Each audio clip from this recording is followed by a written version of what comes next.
Olá, bom dia, tudo bem com vocês? Eu sou Patrícia Caldeirão e começa agora mais um Jornal da Manhã, entrevistas especiais de sábado. Muito obrigada para você que está comigo aqui nesse encontro, através das nossas plataformas digitais de YouTube, podcast e aqui pela rádio da Jovem Pan 92,9. A minha entrevistada de hoje é secretária dos povos indígenas do atual governo do Eumano de Freitas, Juliana Alves, ela que é cacica Irê do povo Genipapo Canindé em Aquiraz, e a secretária tem mestrado aí de antropologia pela UFC e também é cofundadora da Articulação Nacional das Mulheres Indígenas e muito mais, que eu vou deixar ela falar aqui, tudo o que ela significa para o nosso estado. Primeiramente, secretária, muito obrigada pela sua presença aqui no Jornal da Manhã. Parabéns, né? É a primeira mulher a exercer um cargo tão importante aqui no estado em relação à defesa aí dos povos indígenas. É um prazer ter a senhora aqui. Muito obrigada, né? O prazer é nosso em poder vir até a rádio colaborar, né, com esse conhecimento que nós, povos indígenas, povos tradicionais, temos a repassar para a sociedade. Bom, quem estiver assistindo a gente pelo YouTube vai ver que a cacica está toda paramentada, com um cocar maravilhoso. Essas penas são de araras azuis? Sim, penas de arara azul, né? O meu cocar é o meu guia, onde eu estou com ele, justamente para causar esse impacto mesmo, né, na sociedade, de uma certa forma, que ainda vê o indígena muito estereotipado, né? E aí a gente sabe que, de acordo com que a evolução do mundo vai acontecendo, as pessoas também vão acompanhando essa evolução. Então, a gente vai acompanhando. Eu estou com brincos também, que são os brincos amarelos com preto, e esses brincos são feitos de sementezinha, né? Confeccionado na própria aldeia, no próprio território, né? Eu estou usando um blazer vinho, um macacão alaranjado. Bom, quem não estiver assistindo a gente pelo YouTube, só pela rádio, depois vai que o programa vai estar lá na íntegra.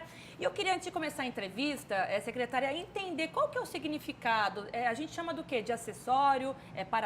O que significa o cocar para um indígena? Na verdade, o cocar que a gente põe na cabeça tem toda uma significativa, né? A gente procura, primeiro, esse cocar.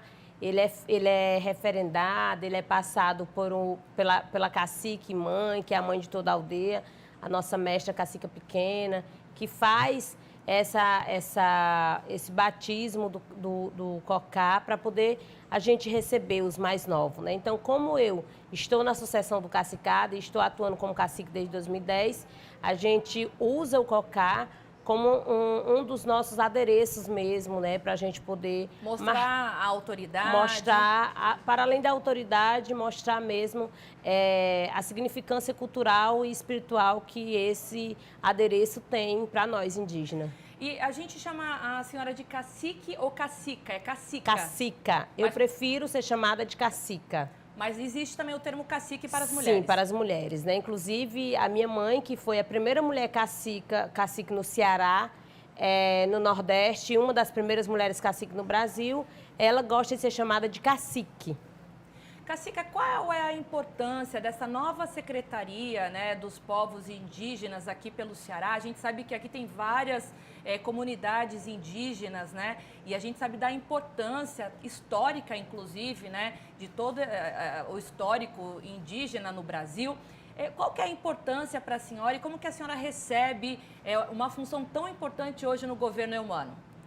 Bom, essa secretaria ela vem sendo desenhada já faz alguns anos, né? E quando a gente teve a oportunidade da criação do Ministério dos Povos Originários, né, a nível nacional, logo o governador Eumano sinalizou, né, a importância de termos também aqui no estado do Ceará a Secretaria dos Povos Indígenas.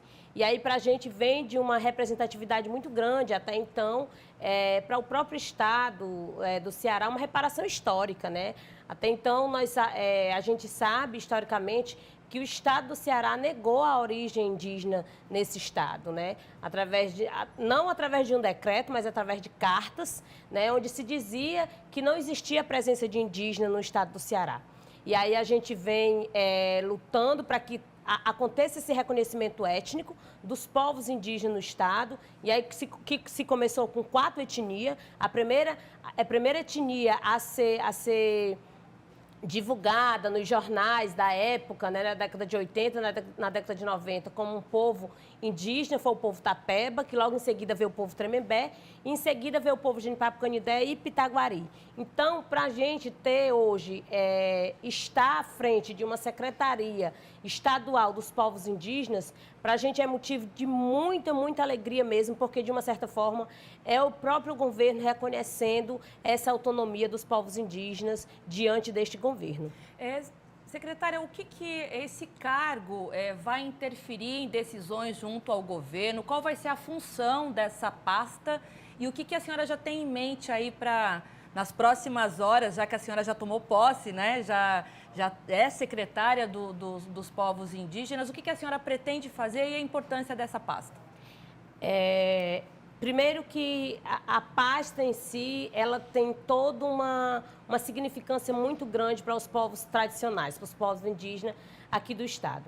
A gente tem as nossas demandas, que são grandiosas, né? São demandas que até então, em outros governos, era escutado, né? Chegava-se até, né, os governos anteriores, mas que não tinha uma continuidade.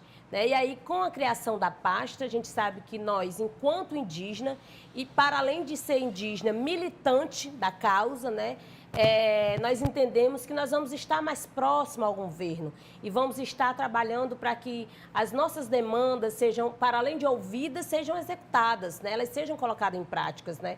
Então, por exemplo, nós temos aí uma das principais bandeiras de luta do movimento indígena no Ceará, é a luta pelo território, né? É a defesa do território, a defesa da terra. E aí nós sabemos da importância que é termos essa defesa pelo território e sabemos que tendo um governo que tem a escuta, mas que também tem a vontade de concretizar essas ações, facilita muito para nós, povos indígenas. Então, eu pretendo, durante esse período que nós estamos, por enquanto, nessas primeiras horas, nesses primeiros dias, está sendo desenhado toda a estrutura da secretaria, é tudo muito novo para a gente. Estamos montando a questão da equipe, de quem vem trabalhar, de quem vai estar atuante junto com a gente nesse processo mesmo de trabalho. E aí a gente já recebeu algumas demandas, por exemplo, nós temos aí os professores indígenas que precisam conversar de imediato com a secretária Eliana Estrela, né, sobre a questão do concurso, que precisa sair do papel e realmente acontecer, precisa agora, nesses primeiros meses, saiu o edital do concurso para professores indígenas, precisamos dar continuidade porque as vagas vão continuar ociosas, né? Vamos continuar com professores que infelizmente não vão conseguir porque as vagas são poucas, diante do número de profissionais que nós já temos na educação. Nós temos aí a questão mesmo de construção de escolas indígenas, que nós temos hoje 42 escolas indígenas, mas que ainda algumas escolas ainda vivem uma deficiência grande em prédios alugados, né? Então, nós vamos trabalhar em cima, a secretaria em si vai trabalhar em cima de outras pastas, que sozinho a gente não vai conseguir, né? A gente vai conseguir direcionar para cada pasta onde nós vamos estar atuando, na área da saúde, por exemplo, tanto no DICEIC, no Distrito Sanitário Especial Indígena, aqui do Ceará, como na própria Secretaria de Saúde, né? E aí a gente vai alinhando junto às outras pastas para que as nossas demandas possam ser atendidas junto a este governo. A senhora tem ideia de quantos indígenas estão no Ceará hoje? Quantas, eu chamo de aldeia, tribo, comunidade, como que a gente nomeia? Nós preferimos chamar de aldeia, né? Tribo é um termo que a gente já, infelizmente, é um termo muito estereotipado, né? Quando a gente se refere à questão tribo. Eu gosto de perguntar, porque tudo é novo para a gente também, né? Então é bom que a gente fale correto. Sim. A senhora tem ideia de quantas aldeias estão no Ceará hoje? Hoje nós já somos mais de 15 povos, né? Mais de 15 aldeias no estado do Ceará, em 19 municípios cearenses. Nós temos, vamos começar na região metropolitana. Nós temos Genipapo-Canindé, que é a minha aldeia, meu povo, Aquiraz. Aí nós temos Tapeba em Caucaia, Anacé, que estão em Caucaia. Nós temos Pitaguari, que estão no município de Maracanaú e Pacatuba. Nós temos o povo Canindé de Aratuba, que está no município de Aratuba. Mas também tem o povo Canindé da Gamileira, que está no município de Canindé. Nós temos o povo Tabajara, Calabaça, Potiguara, Cariri, Tubiba-Tapuia, Gavião. Esses povos estão mais na região do semiárido, ali nos municípios de Crateús, Poranga, Monsenhor Tabosa, Novo Oriente.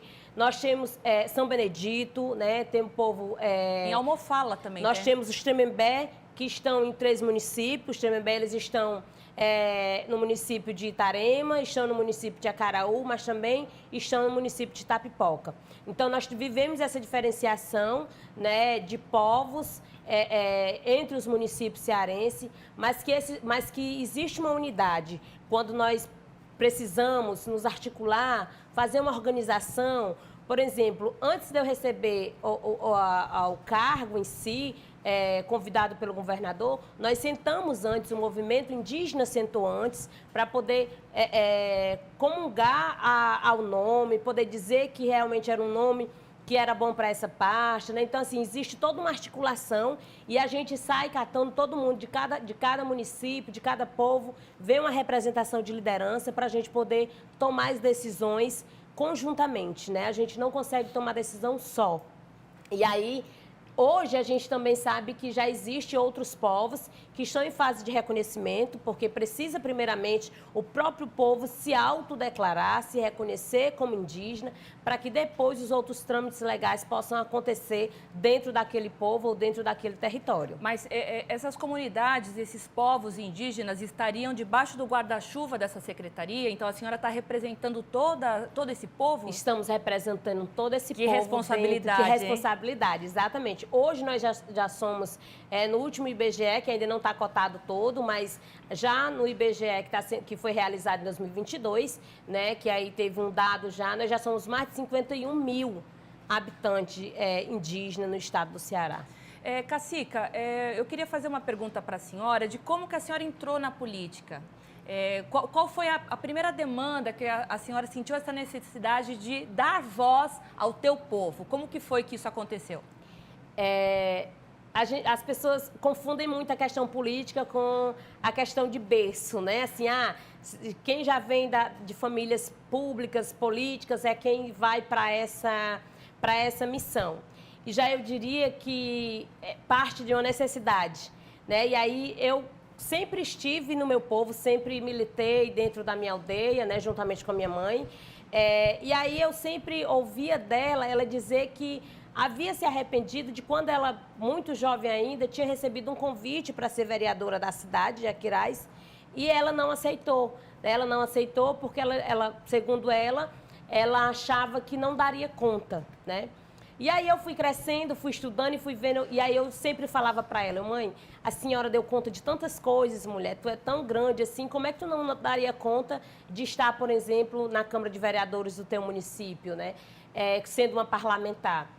E aí, isso sempre me instigou muito por conta das necessidades que dentro do meu povo ocorre, que ainda tem até hoje. Por exemplo, a questão de infraestrutura, né? A questão de saneamento básico, a questão de iluminação pública. E que tudo isso a gente ia se fazendo reuniões na comunidade, as pessoas vão, de uma certa forma, cobrando. Como liderança, Como né? liderança, e a gente vai botando a mão na cabeça e procurando meios de como chegar até a gestão municipal, de como chegar no parlamentar para poder ajudar nesse processo. Até então, quando a gente fazia muito, tentava fazer essa conversa com os parlamentares, né, com as gestões municipais, e a gente nunca era ouvido, né?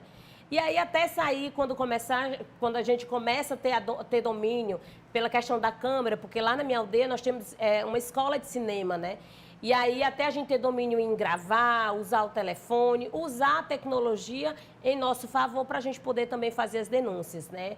Com relação à questão de situações que ocorrem, por exemplo, na época chuvosa, tem uma passagem molhada onde fica muito alagado, né? Então, assim, e todo ano é para gestão reparar, mas que infelizmente não consegue, devido a questões de demandas mesmo que a própria gestão tem.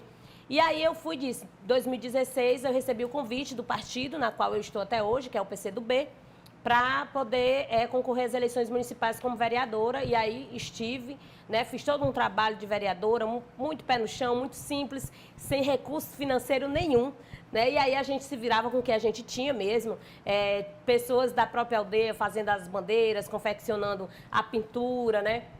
E aí a gente foi trabalhando da forma que a gente achou que a gente poderia estar atuante. E quando foi agora para 2022, não passava de maneira nenhuma na minha cabeça ir para a eleição a nível de Estado, né? Ser candidata a deputada estadual. E aí, quando surge o convite, mas esse convite ele surge praticamente das mulheres indígenas, da nossa articulação a nível nacional. E a gente montou um projeto para que as mulheres indígenas elas saíssem candidatas nos seus estados, para fortalecer a luta das mulheres indígenas em todo o território nacional. E aí é tanto que a gente tem como lema de campanha do chão da aldeia ao parlamento. Né? Porque a gente foi buscando se fortalecer, todas as mulheres, de acordo com as necessidades de cada povo, de cada região, para que essas mulheres pudessem estar articuladas. E aí a gente recebeu algumas orientações, não só partidárias, não só do partido, mas de organizações que acompanham o movimento de mulheres indígenas a nível nacional. Inclusive temos uma ministra agora, né? Inclusive temos uma ministra, né? Exatamente, Sônia Guajajara. A gente costuma dizer que Sônia é a mãe do Brasil, e aí como forma até mesmo de mostrar que os povos indígenas brasileiros têm essa militância e têm esse conhecimento, a gente montou todo esse parlamento, né? Desde a nível estadual como a nível federal, e a gente teve aí 5 indígenas, mulheres que tiveram sucesso, sendo dessas 5 mulheres, 2 que militam dentro da esfera do movimento indígena, porque como sempre a gente fala, não basta ser mulher indígena, precisa militar dentro do movimento, precisa entender da luta, das causas, ter essa apropriação para poder representar o movimento. A gente sabe que durante os últimos 4 anos nós tivemos muitas pastas sucateadas, né? Como foi também o órgão da FUNAI. Como que a senhora recebeu a notícia do órgão sendo reaberto agora? Para a gente, todas essas pastas que estão sendo reabertas, inclusive a CNPI, né, que é o Conselho Nacional dos Povos Indígenas, que também está sendo já reestruturado. Para a gente, a própria FUNAI, que infelizmente foi completamente sucateada, para a gente agora é missão de trabalho. É a gente trabalhar mesmo, é a gente pegar toda a estrutura que se já não tinha como existência, até a própria defasagem técnica que se tinha, né? Toda a negação de direito que ocorreu durante todo esse período que a gente vivenciou aí. E então, assim, para a gente é motivo de muita alegria, mas a gente também sabe que os desafios são grandiosos. E que a gente, tudo que os povos indígenas conseguiram até hoje, tudo foi com muita luta. E a gente também sabe que vai continuar com muita luta. Mesmo hoje, a gente estando em um governo favorável aos povos indígenas, favorável aos movimentos sociais, mas nós também entendemos que a gente precisa continuar lutando, precisamos continuar na cobrança para que se tenha esse atendimento de prioridade para esses povos. Antes de terminar o primeiro bloco, Cacica, qual vai ser? Tem já uma data marcada aí para o encontro com a ministra Sônia, lá em Brasília? Nós estamos querendo muito ir para a posse, né? A posse das mulheres indígenas, que será agora em fevereiro, que vai acontecer, e também a pré-marcha, a organização da pré-marcha nacional das mulheres indígenas que nós fazemos. Então, provavelmente, no início de fevereiro, a gente se encontra com a ministra, mas nós estamos praticamente em contato direto, porque nós temos um cearense, um indígena cearense, Veibe Tapeba, que está cuidando da pasta da CESAI, que é da Secretaria Especial de Saúde do Índio, da Secretaria Especial de Saúde Indígena, e que está ligado e que está conversando diretamente com a nossa ministra, Sônia Guajajara. Esse encontro vai ser incrível. Vai ser incrível, exatamente. Bom, eu vou para um rápido intervalo, mas eu volto daqui a pouquinho, porque ainda tenho muito o que conversar aqui com a secretária, a Cacica Juliana, Cacica Irê. Eu perguntei para ela no início, eu chamo você de secretária Juliana, de Cacica Irê, então a gente pode chamar das duas formas que está tudo certo. Eu vou para um intervalo rapidinho e volto já já. Estamos de volta aqui no seu Jornal da Manhã, entrevistas especiais de sábado. Hoje eu entrevistando aqui a secretária Juliana Alves, Cacica Irê. Cacica, o primeiro bloco a gente conversou sobre muita coisa das articulações políticas da sua pasta, né? Então, para mim é um prazer ter você aqui no estúdio. Para quem não acompanhou o primeiro bloco, depois corre lá para o YouTube. A Cacica está toda paramentada aqui com um cocar lindo de penas de arara, das araras azuis, né? Cacica, a gente estava falando da demarcação de terra, né? Que hoje é um assunto muito polêmico entre as comunidades indígenas, né? O que aqui no Ceará, de fato, acontece que a senhora precisa, assim, de colocar como meta do seu trabalho dentro do governo Eumano? Com relação à questão da demarcação territorial, nós estamos estudando as terras que já estão nessa fase. Porque a demarcação territorial ela passa por várias fases, né, de um processo. E aí algumas já estão nesse trâmite mesmo, demarcatório, desintrusão e homologação. Inclusive, a terra indígena da Barra do Mundaú, a terra indígena do povo Tremembé da Barra do Mundaú, é uma das terras que já estão nessa fase já de conclusão de processo. E aí, nós temos outras terras indígenas, por exemplo, a terra indígena do povo Jenipapo-Canindé, do povo Tapeba, do povo Pitaguari, que se encontra ainda em fase demarcatória, mas que ainda não tem um passo acima de como é que vai se dar essa demarcação. Porque nós precisamos entender que, para além da boa vontade do governador Eumano de Freitas de atuar diretamente com relação a uma das prioridades ser a demarcação territorial das terras indígenas, nós precisamos alinhar juntamente com a FUNAI, né, que é a Fundação Nacional, que agora não é mais Fundação Nacional do Índio, agora é Fundação Nacional dos Povos Indígenas, mudou a nomenclatura do nome. Precisamos alinhar com a FUNAI, precisamos alinhar com o próprio governo federal, para que esses processos dessas terras que já estão nessa fase de demarcação, elas possam ter andamento. Né? Então, para isso, a gente tem estudado, já estamos vendo quais são as terras que já estão nesse período de conclusão e também as terras que ainda não estão em fase de reconhecimento, que também precisa ser dado um passo, né? Para isso, a gente tem toda a boa vontade do nosso governador, inclusive, ele reforçou isso, de que uma das vontades dele é que essa questão dos processos de demarcação territorial das terras indígenas, elas tenham andamento e tenham êxito, né? Porque a gente sabe que vem de vários pontos, de vários processos, mas que é preciso ser dado uma continuidade. Para isso, a gente sabia que nós não tínhamos ainda, nas chefias da Fundação Nacional do Índio, pessoas com compromisso, mas agora nós vamos ter. Nós temos aí a nossa, antes, deputada federal, que agora assumiu a pasta da presidência da FUNAI, a Joênia Wapichana, que vai estar assumindo essa pasta, que está assumindo essa pasta, né? E aí a gente sabe desse interesse que os povos indígenas e o governo estadual e o governo federal têm de atuar com relação à demarcação territorial dos povos. É a primeira vez que uma Secretaria de Povos Indígenas é aberta aqui no estado, se não me engano. Sim, é a primeira vez. Então é uma importância grande. Primeiro, pela pasta, por ser uma novidade, e segundo, por uma mulher estar à frente, né? Exato. Como que a senhora está vendo toda essa responsabilidade de estar estreando aí nessa pasta aqui no governo?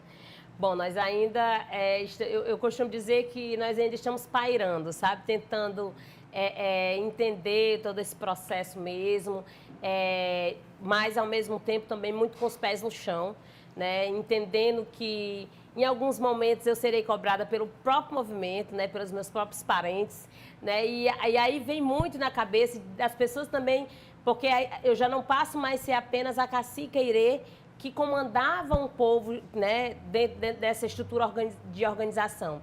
Mas eu passo a ser a Juliana Alves, né, cacique Irê, secretária da Secretaria dos Povos Indígenas. Vai ter que se separar, exatamente, né? E que a gente sabe, né, que em alguns momentos a gente vai ter que atuar como governo mesmo. Né? A gente vai ter que atuar de acordo com que o próprio governo ele vai estar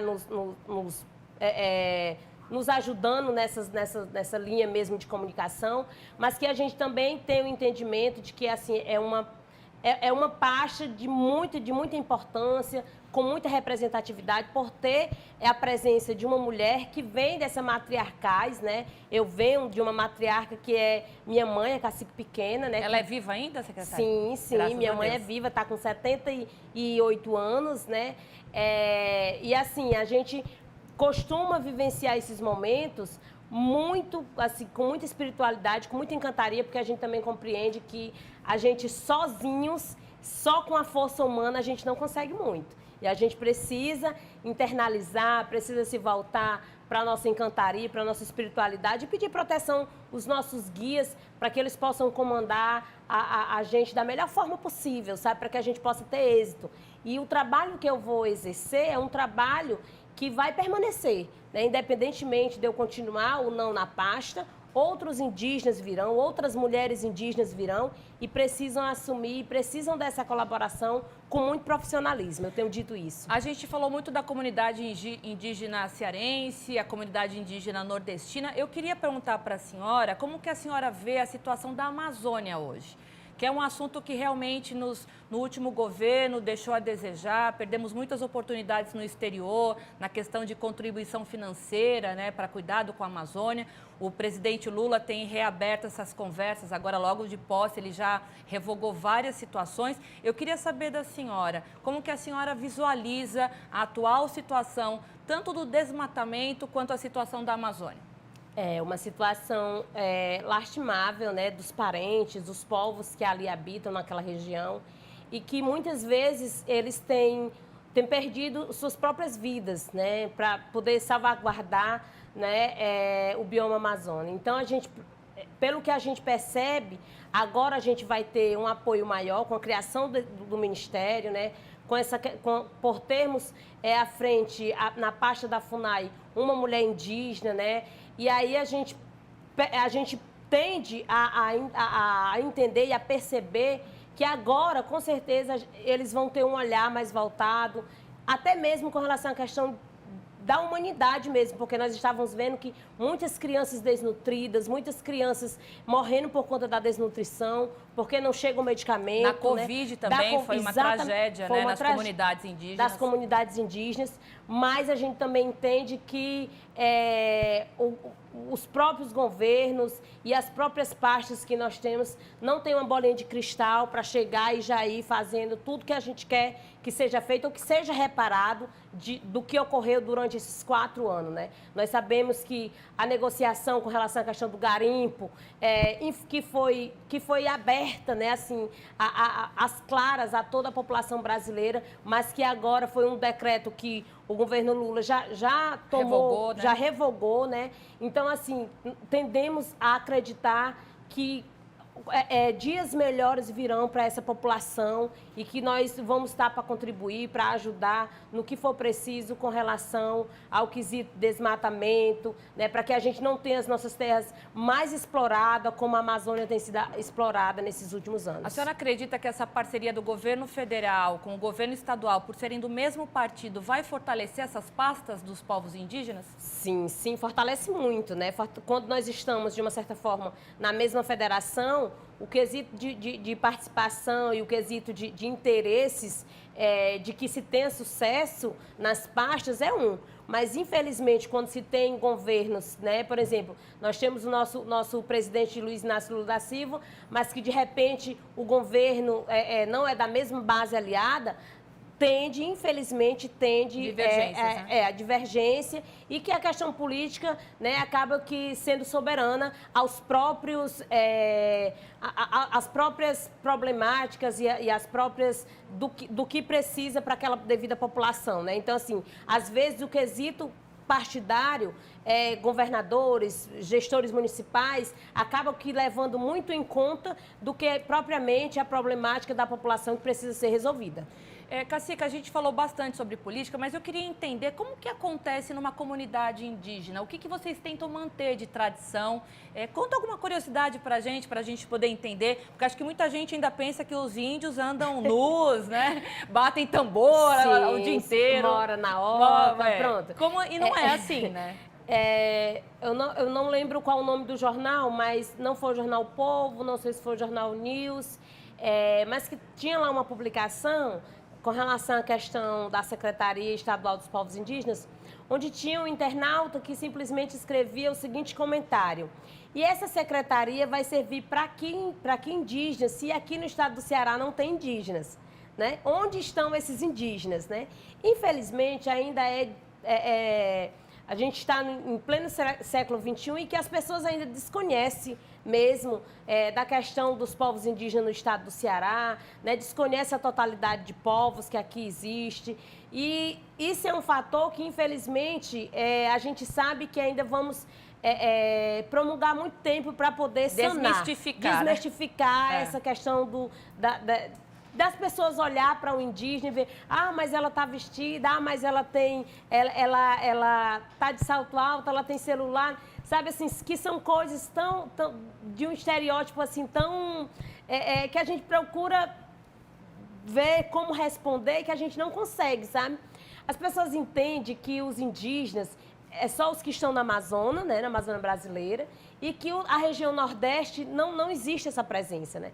E nós entendemos, né, que a gente até compreende esse desconhecimento. A gente sabe que uma base que nos traz esse conhecimento é a base da educação, é nas escolas que a gente aprende. E como na escola a gente vive o nosso Fundamental 1, o nosso Fundamental 2, estudando naqueles livrinhos de história de quem descobriu o Brasil foi Pedro Álvares Cabral, e tá lá a figurinha do indígena, né, sem roupa, né, morando numa oca. Então isso, se você chegar na universidade e você não for trabalhar com povos indígenas, fazer um trabalho de campo, fazer a tua pesquisa com relação aos povos indígenas, tu desconhece completamente. Só deixando claro que ainda existem comunidades Sim. indígenas que elas estão no meio da Sim, floresta, por exemplo, né? Sim, ainda tem que povos vivem de forma totalmente isolados, né? Mas que não é o caso do aqui. Ceará, não Certo. é o caso do Ceará, né? Mas a gente procura manter a nossa cultura, a gente procura manter as nossas vivências tradicionais.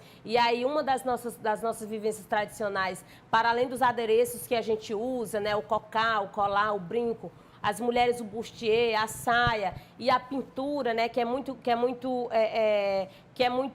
Forte, bonita, tradicional, né? muito bonita e muito significativa, né? Os traços de uma pintura com genipapo, com urucum.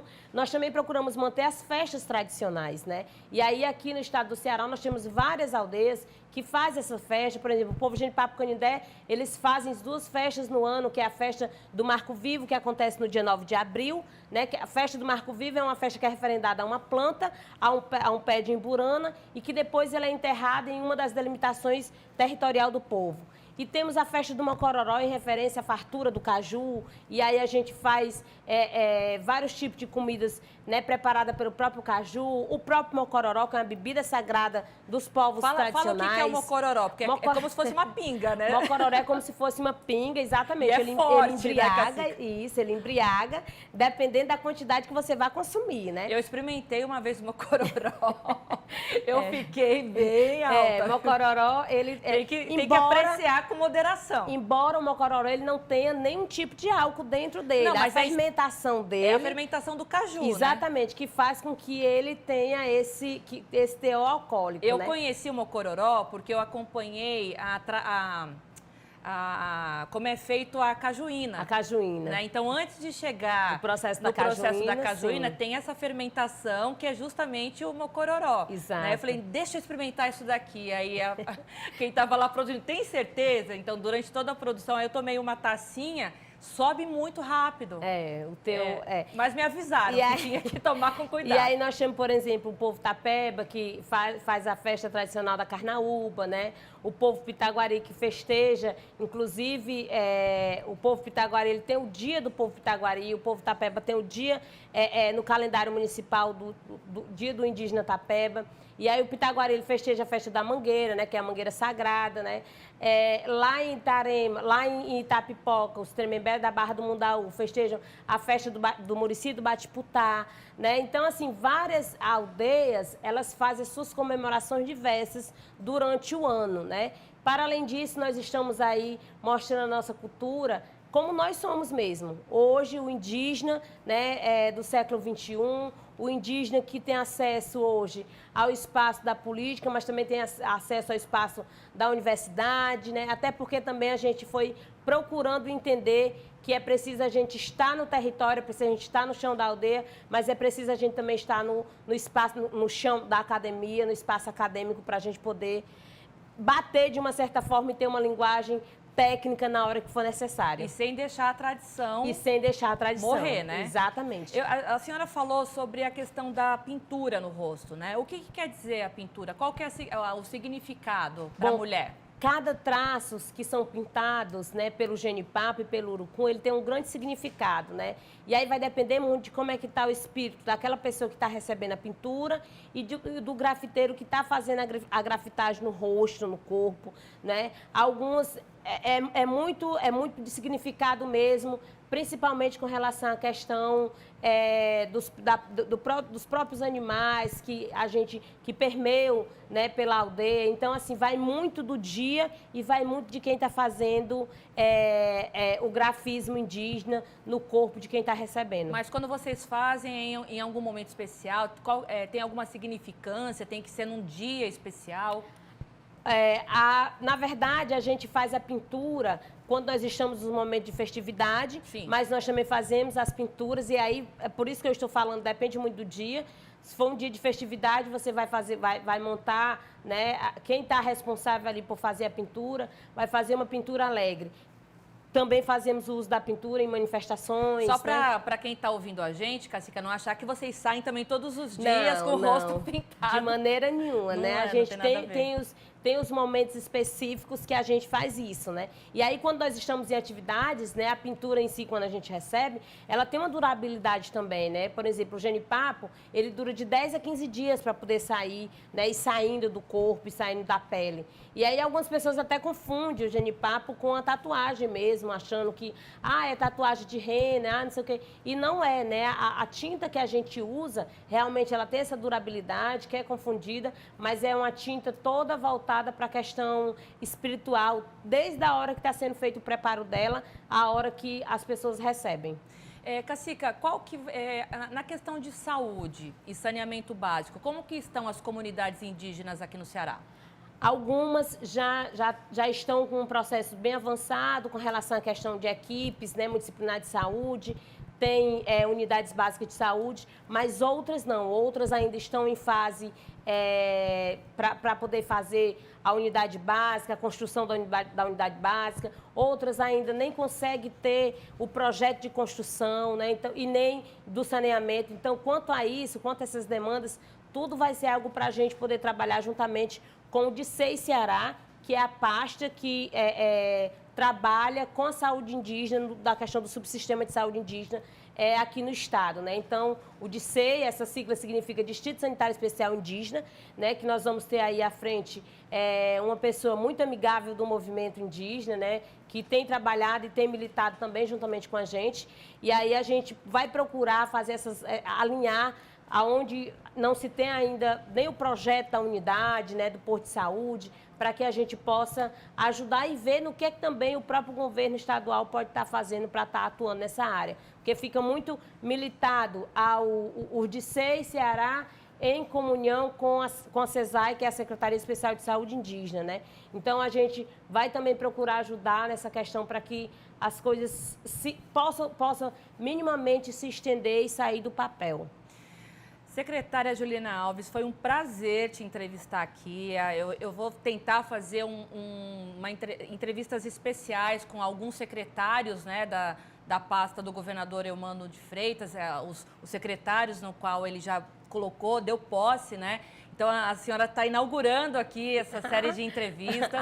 Então, eu gostaria de agradecer demais a tua presença, da importância realmente de uma personalidade indígena para poder dar voz a essas outras pessoas, né, que muitas vezes se sentem desprezados, né, meio que de lado, ou então que a voz não é tão ativa, que precisa realmente de alguém com voz ativa para poder representar. Então, é um grande prazer receber a senhora aqui. Muito obrigada, viu? De nada, a gente que agradece, né? Que bom que a gente está abrindo as portas aí para que outras secretárias, e uma coisa que está sendo muito louvável já no governo do Eumano foi ele firmar esse compromisso de ter essa paridade. 16 secretários homens, 16 secretárias mulheres, e da importância que é termos essa paridade nesse governo e que essa paridade ela se estenda em outros espaços também. Nós sabemos que, para além da militância, de sermos uma mulher indígena, nós militamos também pelas causas sociais e pela luta das mulheres em si, dentro da sociedade brasileira. E aí, para a gente vai ser sempre um prazer ser convidada, vir aqui no seu programa. Fiquem à vontade para a gente vir aqui fazer esse bate-papo. E até mesmo eu aprendo com vocês e ensino um pouco do que eu sei a vocês também. É maravilhosa essa troca. E até para poder apresentar também a senhora para a população cearense, porque agora a senhora está no status estadual, né? Então, a militância municipal, ela cresceu e agora a senhora está no patamar estadual, que tem uma responsabilidade maior de dar voz à comunidade indígena. Muito obrigada. Obrigada a vocês. Bom, para você que me acompanhou até agora, eu entrevistei a secretária dos povos indígenas, a Juliana Alves, a cacica Irê. Então, a entrevista completa você pode acompanhar lá no nosso canal do YouTube, nas nossas plataformas digitais de podcast, tocadores de podcast. E aqui pela Rádio Jovem Pan, a gente sempre traz uma entrevista interessante para jogar aqui na roda de bate-papo. Para você que ficou comigo até agora, o meu muitíssimo obrigado. Um excelente final de semana e a gente se vê sábado que vem aqui na sua 92,9 Jovem Pan News Fortaleza, no Jornal da Manhã Entrevistas. Comigo, Patrícia Calderon. Tchau!